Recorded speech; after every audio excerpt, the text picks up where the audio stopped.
From the moment you were born, you were shaped not to become powerful, but to become predictable and manageable. This conditioning happened slowly, through schools that rewarded compliance, systems that punished deviation, and authorities that controlled your every move. And here's the problem. Predictable people are the easiest to control, exploit, and keep dependent on external validation forever. You were taught from childhood that authority must approve your rise before you could take action, that validation must come before movement, and that permission is the prerequisite for power. But if you look at every powerful person who ever changed the world, you'll notice they didn't follow that sequence. They moved first, proved their value through results, and power followed as a consequence of their undeniable impact. Those who wait patiently to be recognized and approved by authority remain invisible, forgotten, and powerless throughout their entire lives. But those who act without waiting for permission, who move despite the lack of validation, become unavoidable forces that the world cannot ignore. And the world always bends toward the unavoidable, always makes space for those who refuse to ask permission. Most people spend their entire lives collecting information without any real intention or purpose, hoarding facts and data they will likely never use in any meaningful way. This passive approach to learning creates a habit of passive thinking, where the brain becomes a storage unit instead of a strategic tool. And when your mind is trained to accumulate rather than apply, you become dependent on guidance, on others to tell you what matters. A truly strategic mind operates differently. It learns only what serves immediate advantage, selecting knowledge based on necessity and urgency rather than tradition or what you're supposed to know. Every lesson that enters a strategic thinker's mind has a purpose directly tied to action, to solving the problem standing in front of them right now.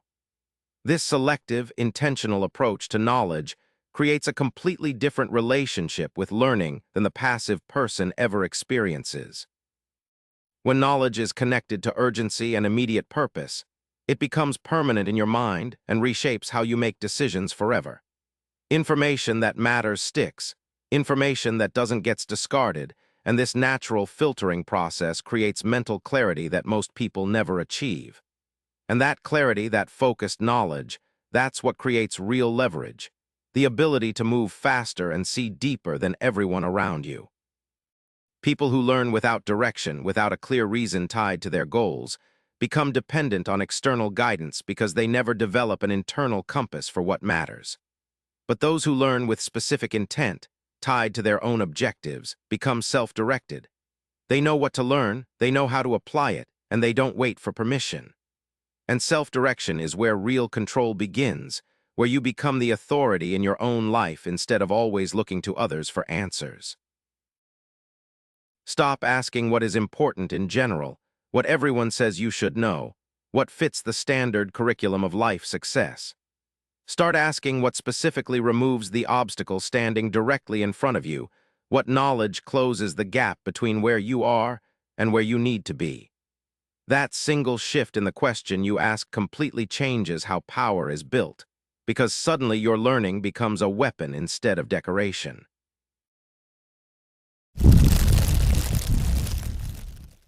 You are constantly encouraged to develop balance across many different areas of life, to be a well-rounded person with diverse interests and abilities. This approach creates stability and comfort, a sense that you have options and aren't putting all your eggs in one basket. But stability almost never leads to dominance, to exceptional excellence, to the kind of power that makes you undeniable in your field. Those who rise above their competition and create real power focus with intense, almost obsessive dedication on a single direction until they achieve mastery. They deliberately reduce distractions, eliminate everything that doesn't serve their chosen path, and concentrate their energy until momentum builds to a level others simply cannot match.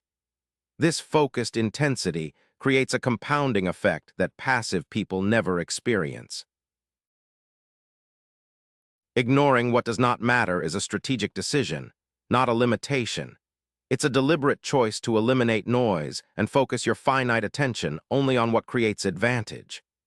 This allows deeper exploration, more sophisticated understanding, and greater nuance in your chosen domain than someone splitting their focus across many areas.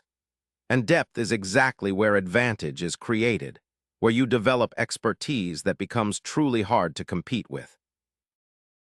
When you try to master everything at once, you create paralysis and hesitation because you're never quite sure which direction to commit to fully.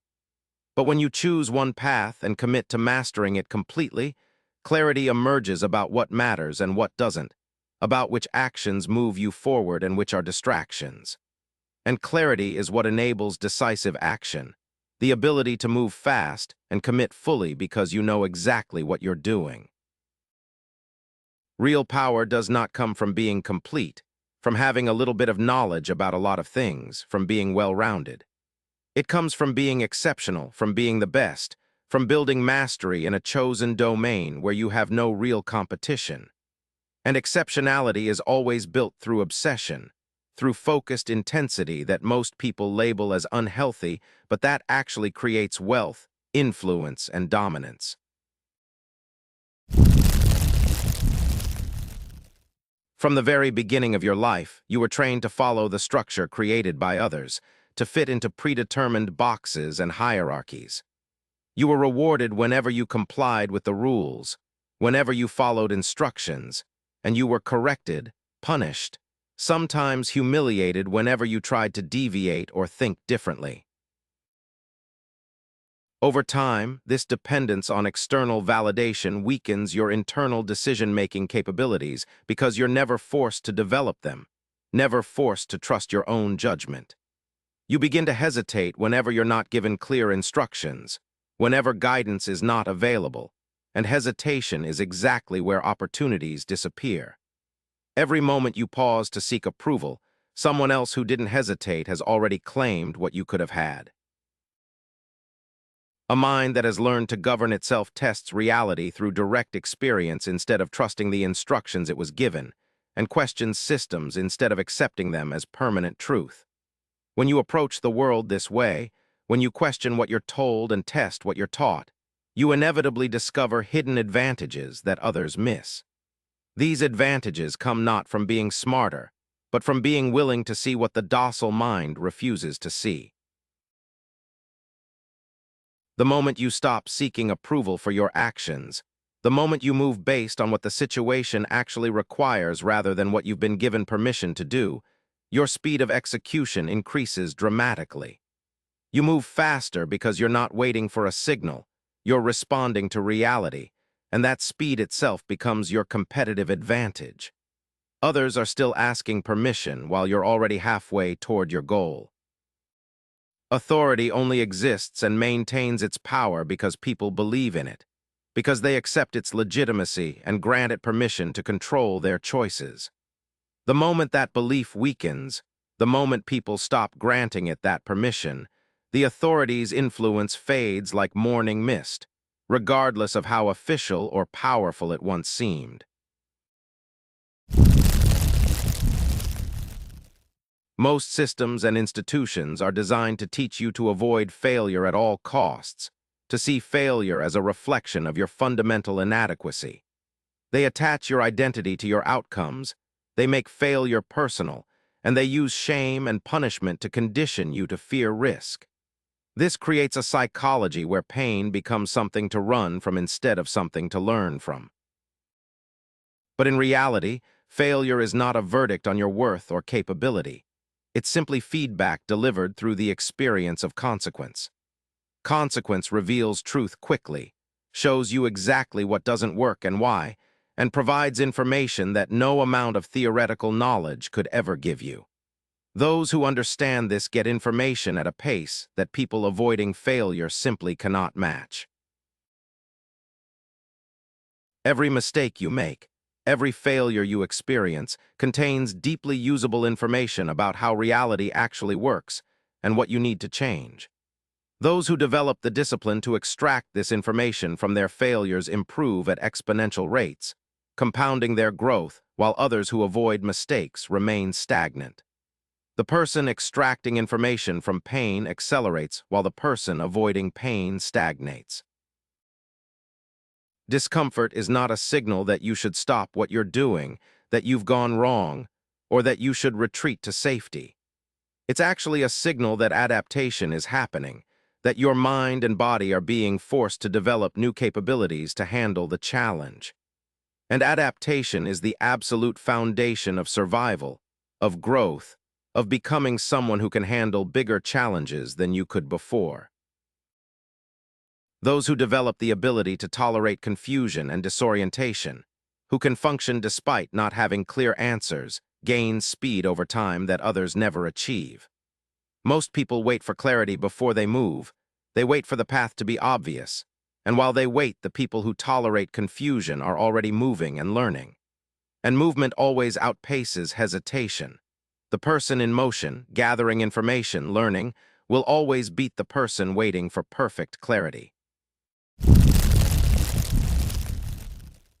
Knowledge in the modern world is artificially divided into separate domains and disciplines, with each field operating within its own boundaries as if the boundaries were natural and permanent.